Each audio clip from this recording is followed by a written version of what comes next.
to the flag of the United States of America, and to the republic for which it stands, one nation, under God, indivisible, with liberty and justice for all.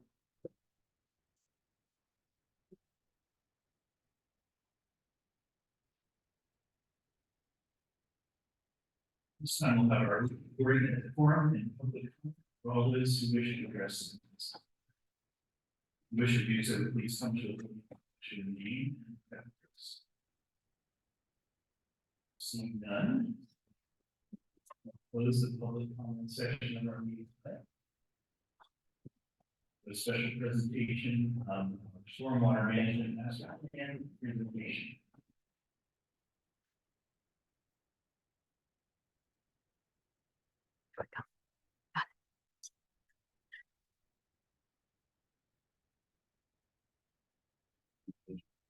Yes. Sorry, Mike.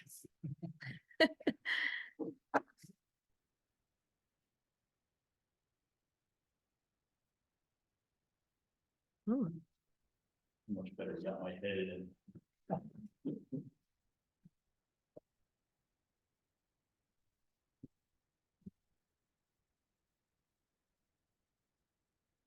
Good evening, Council. I'm here to present the stormwater master plan and what we have completed to date.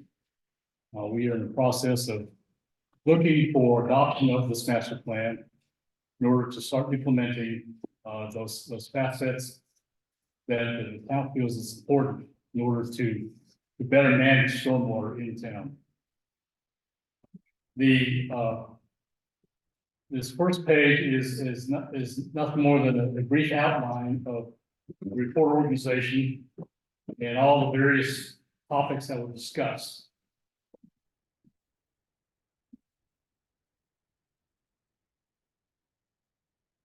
Now I'll discuss the more important topics as we move forward in the report.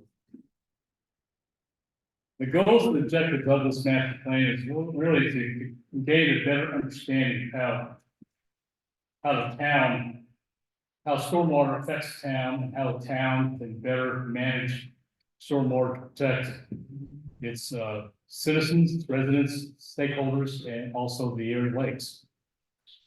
We'll be utilizing known data and technology, whether it's current technology or new technology, to develop a better roadmap on how we can achieve this.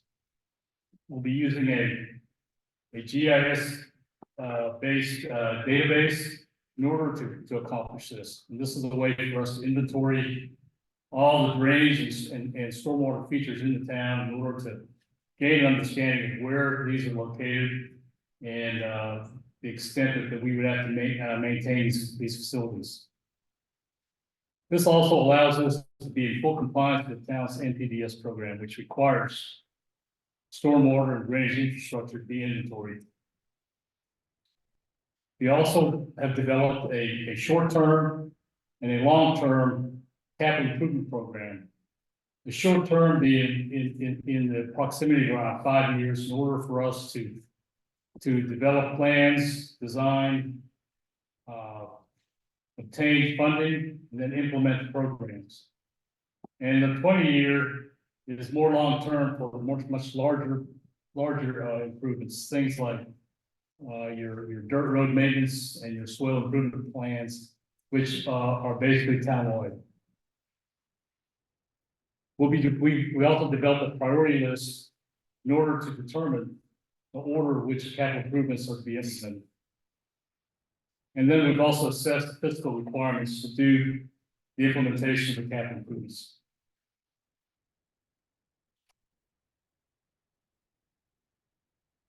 This first map is nothing more than an overall map that illustrates the town limits in yellow.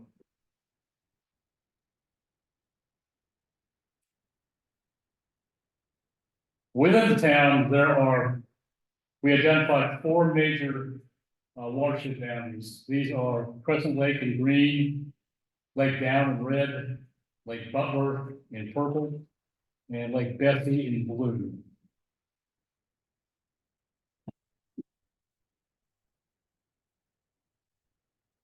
data collection. We developed the stormwater management master plan by use of various means to inventory of the existing infrastructure in the town. This came from things like surveys, construction plans, actually known information from public works staff or residents. And then we'll be applying a geographical information system, or GIS for short, in order to map all these features in real world coordinates, such that it gives the town a tool in order to identify and quickly assess the condition of these facilities. The GIS also provides the town with instant access to the drainage structures and the overall information. The information we'll have on these structures will be things like pipe material, type of structure, when it was constructed, and also give the town the ability to insert real world and instantaneous data for things like debris removal and things of that nature.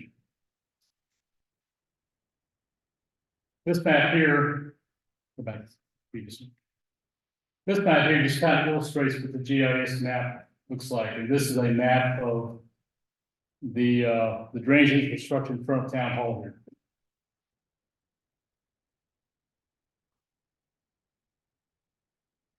This map represents all those projects, the CIP projects the town has completed at this time. So we do have quite a bit of coverage as far as projects that have been completed.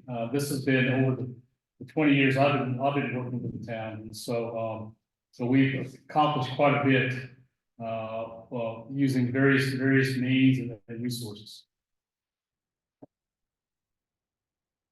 The town is also responsible for discharges from the planned developments. Although they don't maintain them, they're still ultimately responsible for them. So they require those planned developments to maintain their performance standards for their stormwater management systems. This is probably the guts of the report, which is a capital improvement program. We've broken down the capital improvement categories into three primary categories. Flood protection, because it is really the most visible and one that you can actually see, for instance, during the hurricanes, Irma and Ian, the amount of water that we received here in Central Florida, you could see the impacts from flooding instantaneously. But not so much visible, but still as important as water quality. So because of the town's location adjacent to the Butler chain of lakes, it's important that we maintain that water quality to protect our water resources. And the last category is maintenance related structural improvements. These are smaller projects that the town public works staff can do. There may be something as little as a culvert replacement or just grading a ditch or things of that nature. We've broken down the capital improvement program and listed them in priority according to this table here. It should be noted that the first four projects that we have are projects that are currently being funded under the Hurricane Irma HMGP grant program. We know that those four projects will be getting money anytime soon. Second Avenue has already gotten money, but we're in the process of requesting a budget increase due to the bids that we received. Then the next three projects were submitted under the Hurricane Ian HMGP, and those projects are currently under review by the state and FEMA for funding consideration. This is another breakdown of our CIP program by basin. We've broken them down according to each of the four major watersheds Lake Bessie has the least number of projects because it's also had the most number of projects that CFP projects have been completed in. Two biggest ones are Lake Down and Lake Butler.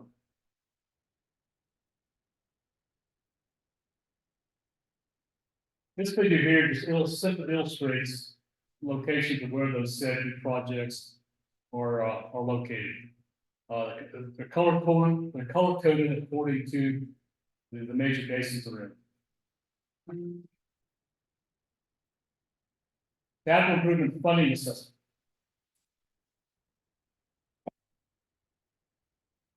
During the course of doing capital improvements in the town, it's pretty much well known that the town cannot afford to do projects on their own.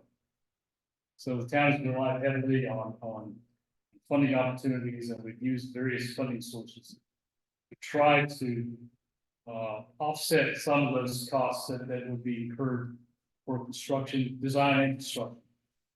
We've utilized the HMGP program to do so, as well as the stormwater utility. Stormwater utility program doesn't generate enough, but it does provide us with monies for things like maintenance equipment and minor projects. The HMGP program, unfortunately, can only be enacted if there is a disaster declaration for the county. And so hurricanes like Irma and Ian were two major disaster events that allowed the town to be able to submit for funding under those disaster events. The next two grant opportunities are Section 319 non-point source, the TMDL water quality restoration programs. These are administered by the United States Environmental Protection Agency and the Federal Department of Environmental Protection. And these are grants that are strictly related to water quality improvements. Because they have identified our area, which is the what they call the upper Okeechobee Basin. We are mandated to try to do what we can to improve water quality before it discharges downstream into Lake Okeechobee and eventually into the Everglades. There's also an opportunity for a low interest loan, which is the Clean Water Revolving Fund Loan Program.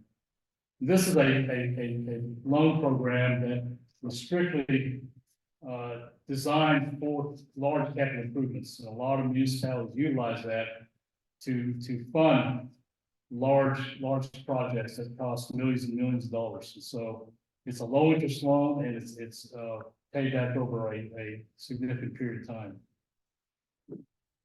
We've also partnered with South Florida Water Management District on various projects. We've done that on several occasions here. On some of these projects have already been implemented, and we look forward to a future partnership with South Florida as well. And recently, we've reached out to the Butler Chain of Lakes Advisory Board, and they are actually helping the town fund a portion of this stormwater master plan.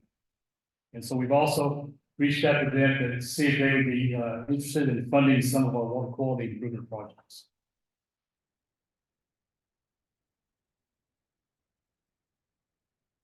We conducted two public forums and outreach meetings during the course of this master plan.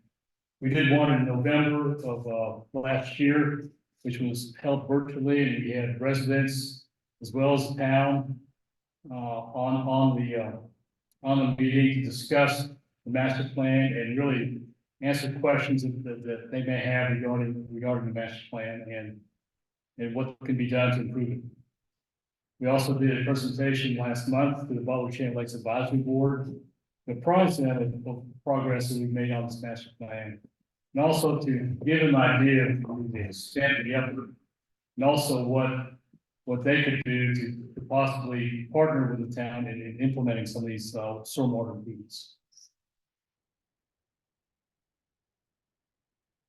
The final section, the recommendations and implementation.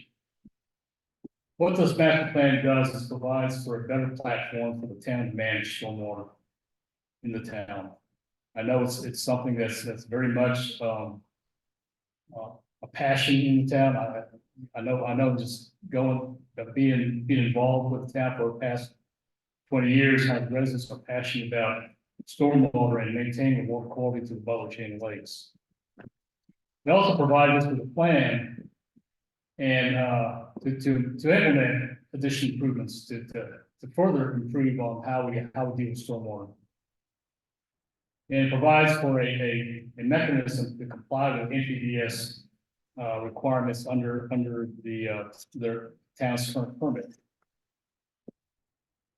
It provides a means for the town to maintain and update the stormwater and drainage infrastructure. Once new projects are built, we can take the GIS-based database and modify it to incorporate those changes and those additions that we made into the town.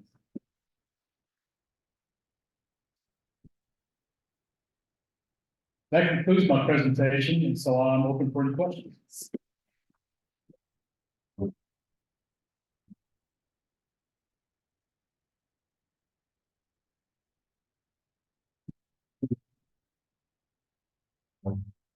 Thank you, Mike. Any questions from council for Mike? So the program includes the development of the GIS database? Yes, yes, it will be. Is that an ongoing line? GIS? I mean, Yes, the town will have the GIS database. They have committed to purchasing ArcGIS, which will have that program available to them, so they can take that program and put on the tablets. Staff can go out in the field if they're doing, let's say, an inspection of the structure, and they're doing debris removal. They can have that tablet on hand of them, and once the contractor or whoever the vendor is that's removing the debris gets a count of how much debris is being removed, they can take that tablet and instantaneously enter that data into that GIS database. And then that database has the ability to prepare a report that can be submitted as part of the biannual NPDES permit renewal. So it just gives the town just a better means of how things are done. They can also utilize that to better manage how they do work orders for projects and for cleaning and things of that nature. The other thing that GIS can do is that although currently it's only stormwater related at this juncture, it can also be expanded to incorporate other features like potable water once that gets implemented in town. Or I probably won't be around, but central sewer system that could be implemented into the GIS. So it could be very much a holistic database that can take every feature that whatever town wants to inventory and incorporate it into that GIS database, whether it be even roads. They can use the information from their pavement management plan and incorporate it into the GIS. So they have instantaneous access to the condition of the road, or where there's a pothole, or where there needs to be grading. So again, it just makes things more efficient for how the town conducts their maintenance operations.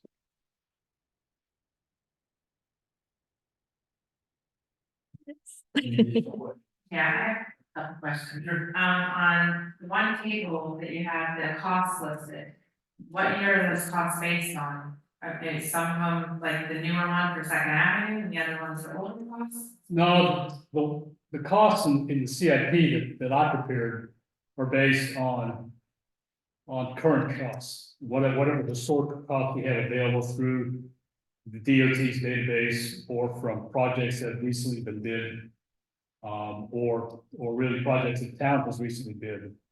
So we try to utilize those. But unfortunately, in this day and age, you can see how inflationary the costs for labor and materials has gone up. And that's what we were seeing just on Second Avenue project. And that's why we're asking for the budget request. It's because of that increase in the budget. So with the budget request from FEMA, would it be that they would cover all the additional costs and we would still have the original cost share that we had expected, or would that change our cost share? That's what we're hoping on. If the budget request is approved, then we would be able to maintain that 75-25 cost share between FEMA and the town. If they can only provide a certain amount, then that cost share may increase for the town and then decrease for FEMA, depending on how much they're able to afford. And we're in the process of doing that right now. We've gone through several rounds of comments and responses to them on this budget request. So we're just awaiting word on their end as to their assessment of the new costs. Do we have any kind of timeline? Like for that? I wish I could tell you, but it's difficult just because I know that they are overwhelmed because of they're not only doing Hurricane Irma, but they're also doing Hurricane Ian as well, and so they are taxed. And yeah, and all the other storms that affected staff. Every time you request a time frame, it's usually 3 to 6 months. Yes, for any request for additional information. It's brutal. Yeah. There is some. I don't know, you never want to call it good news, but for some folks, their projects are going to drop out. Those funds can be reinvested. 2 ways they can be reinvested. They can be reinvested to assist those projects moving forward, or sometimes it goes to the all state HMGP fund, which the governor can kind of direct a little bit. So there's a couple options that I don't know which way, I'm trying to find out which way it looks. Thank you. But I hope this we can make our service better, but.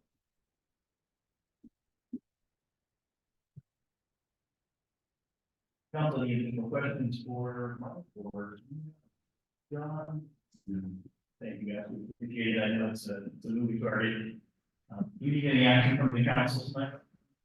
I would just make a motion to accept the findings of the study. One of the things that we did look at was the stormwater assessment.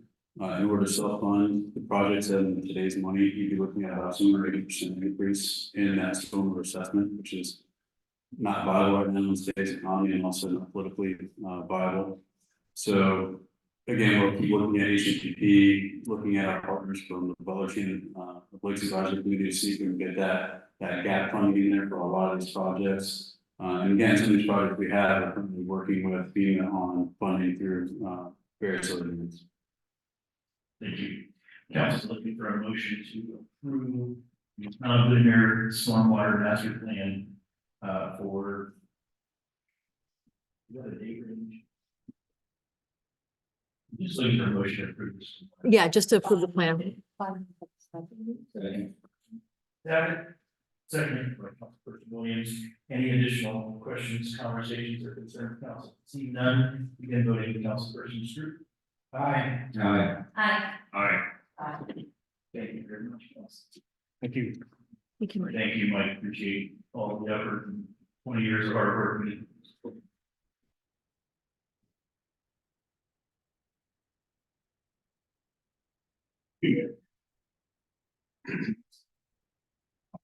Next up, council, we have our new business. This is item A, these are town council meeting minutes that we scheduled from January 9th, 2024 to January 23rd, 2024. Looking for a motion. Oh, that's a tough one. A motion to approve the Councilperson Williams, I believe. Right. Second, Councilperson David.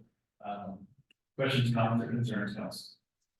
Seeing none, then voting with Councilperson Williams. Aye. Aye. Aye. Aye. Section F, financial to approve purchase grant funded ATV for the Windermere Police Department from Tractor Supply, $10,000. You see you're gonna present on this, or you're gonna drive, I thought maybe drive it in. Let's take a look at it, kick the tires. I need the money first. Okay, fair enough. Any, what's it gonna be used for? So the vehicle will be used for mainly special events. We'll use it to patrol the back streets. It is all-wheel drive, so it'll work great in the dirt roads. It's got a winch, so if we need to use it to pull things out of the road, small debris.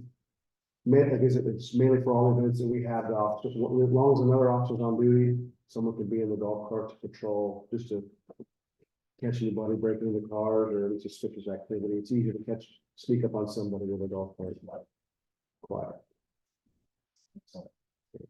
Council, any questions or concerns? And all funded with grant funds from It's 10,000 will be provided with grants. fair enough, that's. Good, that's the total cost. $10,000. It's actually $12, so that's a great. Yeah, that's a good grant. Looking for a motion to approve, council. Motion to approve purchase of UTV. Motion to approve, council person Dan, second, person David. Comments or concerns, council? Being none, we will go to council person through. Aye. Aye. Aye. Aye. Aye. That will wrap up our business portion of our meeting. Any mayoral or council liaison reports. Go to staff reports. Robert? Thank you, Mayor. I know that the agenda was very light tonight, and the reason for that is that we had a meeting on January 22nd, and then we had a follow-up meeting on February 13th. I can't say that for the March meeting, since we will be discussing the town hall renovations that we had the meeting last night. The possibility of discussing the annexation of Sean Lock will be the March meeting. Unfortunately, Andy will not be here. So I don't know if that's bad for her, good for her, but again, we're looking at a lot of long sessions relative to those two topics, especially in that March meeting. Other than that, we had 2 days with the Windermere Elementary School kids, doing walking Windermere. We do that every year, where we have about 5 classes come in. The mayor, myself, WG, Vaughn, and Cody Fire Department come in to teach kids about civics. They talk about, what the fire department does, police department does, how much the mayor and council makes. There's always a question that comes up every year. I tell them their work every time. Then they tour the 1887 schoolhouse. They do a touch truck with the fire department, and then they also look at one of our police cars. So it's always a good way to teach kids about what's going on in the town, also to give them an opportunity to, see the lights and sirens. I always love the fire department when they put on that gear, so make sure there's enough time for that. But that's something we both do each and every year. We do have a award ceremony this Friday night. I think it's at 6 p.m. 6 p.m. It's 6 or 7. 6. 6 o'clock over at the church. Again, if you haven't been here over the years, our meetings are getting longer and longer and longer because we had awards at each of these meetings, and also it was hard to get coverage for people that were on shift and the family members to show up. So it's a really nice time for the family to show up and for us to spend enough time and recognizing the years or the accomplishments they had the years past. So we're looking forward to that. That's long, but I'd love to see everybody. so that's all I have to do. Thank you, sir. Tanya? Good evening, everyone. Just wanted to mention that my team is helping the Parks and Rec Committee out over at Palmer Park. We've been removing some of the old equipment there because they're bringing in some new equipment. So you will see a little bit of stardust down at Palmer Park, and my team has been down there all day removing that old equipment. And then secondly, Brian on our team came back this week, so we're very excited to be back with a full complement of staff in Public Works. And that's all I have. Did you have the opportunity to check the lights? Seems like a lot of several of the street lights are out, so it might be time to take another look. I know you guys aren't here at night sometimes, so just put it on your radar. I actually already submitted that to Duke Energy, and they've got some kind of work orders to fix that. It's just, I don't know what's going on with them and their ability to do that, but it's already on their radar and they've got it scheduled. But yes, I already put that in, and they did get back to me that they're working on it. Yeah, everybody asks me about it all the time. Yeah, I think because they're blinking too. I need a magic wand just to kind of turn them back on, you think? All I remember is we spent like 3 meetings going over the intricacies of LED lighting and how they would last longer. Yeah, well, that's. Robert and I have a meeting coming up with their new community relations person, so we will put that at the top of the list. Yeah, that tree trimming. Yeah, yeah. Tom, great to see you, sir. Here you go, Tom. Oh. Was it my turn to talk? It is your turn. Okay, some things changed since 4 years ago when I last attended the meeting. So this is the town attorney's report. Is that what I'm doing? Okay. Yeah. Robert asked me just to give you all a quick summary of where things stand with the Form 6 litigation that's being generated.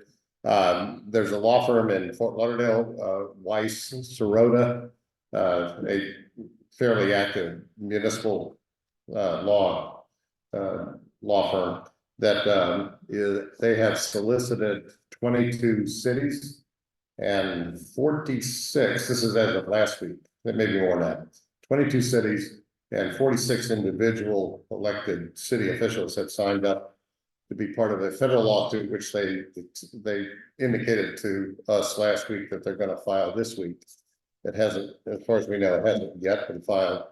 They are going to essentially sue the state of Florida and ask for a federal court injunction against enforcing the statute that now requires all of you to fill out Form 6 for your financial disclosure rather than Form 1.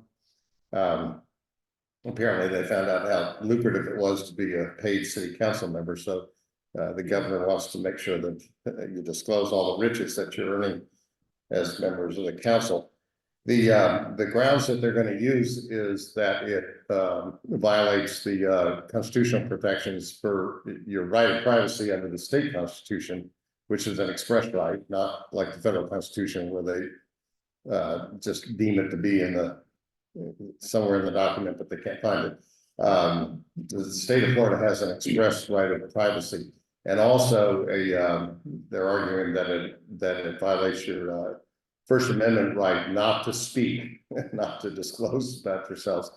I don't know how successful that's going to be. Seems to me that they're trying to push a rope uphill because there are a lot of people that are required to fill out that disclosure form. So I don't know. We'll see if the federal courts buy it. I have a record of predicting that other people's lawsuits are going to lose, and then it turns out they don't. So maybe this will be good news, and they'll win this one. Just real quick, one of the things that interested me in this particular situation, of course, Yes, sir. you know, we lost a council person to this, and several other municipalities lost a lot of elected officials because they didn't want to complete the form. I guess the thing that interested me is they were looking at the potential injunction portion where those named in the suit might not have to fill out the Form 6, and then at least for a period of time. And then the other item that made it a little more appealing is the fixed cost, because originally when we talked about litigation and stuff, we can really bite that off. It's an expensive piece, and they had set an entry level fee of like $10,000. Is that still? Yes, that's the flat fee that they're charging as a It's a city. flat fee. I mean, I know you can't predict whether it will be successful or not, but seem like a reasonable value, or something we may want to discuss further. Well, if you really want to fight having to fill out that form, and you want to go ahead and roll the dice to see if that lawsuit can be a winner, I'm skeptical, but mildly skeptical. Who knows? You argue rights of privacy or First Amendment, you may have a winner there. The difference is that the other officials, one of the big differences, the other public officials, elected officials that have to fill out Form 6 are all itemized in the state constitution. The state constitution is silent about the municipal officials. They only deal with state and county officials, the legislature, the governor, the judges. Those are the only ones that have to fill out that form, I think. I'm going by memory. There's a lot of other people that have to fill out the financial disclosure, like municipal and special district officials, a lot of city and county senior staff, like city managers, town attorneys, that sort of thing. We fill out the Form 1 rather than the Form 6. If you really want to fight the battle, it's a pretty reasonable cost. Weiss Sirota is going to, I suspect the state's going to defend it pretty vigorously. I suspect that Weiss Sirota is going to probably put in a whole lot more time than just the roughly, say, $250,000 they've collected in fees. It's gonna be an expensive case, because I see this, the governor's office and the AG fighting it as vigorously as they can. But they're not gonna go down, and federal court litigation is, you all know what state court litigation is like with the case you have going on now. It's pricey. Wait till you get to federal court. Federal judges seem to ask 3 times as much work out of the lawyers as state courts do, so it's not a big, I don't expect it to be a big moneymaker for that law firm in South Florida, but they're pretty dedicated to being lawyers for cities. They represent a whole bunch of cities in South Florida. That's their niche, and I think they're doing this as much because they're just irritated at their clients having to put up with it. So it's not a bad price if you want to get your name on the list of cities that are fighting it. Will it be successful? I don't know. I think it's a roll of the dice, but at least they're going to try. You can't fault them for trying. Much appreciated. Actually, probably the chances of winning going way up, because I told you this is. Good strategy, Tom, good strategy. Greatly enhance their chances. Mayor, if you do want to proceed with the potential of joining the lawsuit, you know that they're going to file this week, they're going to do an amended complaint, which you can add your name to the list. We would have to draft a resolution for you to approve to join that litigation at the March meeting. Yeah, consensus of Is there any interest, council, in that? I did have a question, $15,000 for municipal or $10,000 each of us? No, it's just one round for the town. Okay. Yes. I think if an individual council member wanted to be named also on it, which, and they've got over 40 officials that are jumping in individually, they're asking $2,000 per official that jumps in. Yeah, I think they're gonna sell, like, if your name's on it, I mean, it's not that, it's a lot of work. And if they're filing it under federal constitutional law principles. So if they win it, they've got an argument that they'll be entitled to reimbursement of attorney's fees. So who knows?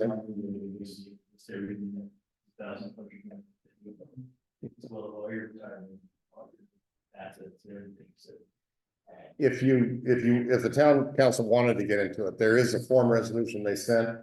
You could just vote to approve it. I've gone through it. It's pretty innocuous. It has a whole lot of whereas clauses, explains everything, but then it just simply says, we hereby hire Weiss Sirota, we waive any conflicts we may have with them in the future, and hire them as our lawyers. And then there's a bunch of other canned language about severability. Vote tonight, but if there's interest in having that on, and prepared to be, could vote on this council meeting, I would not object.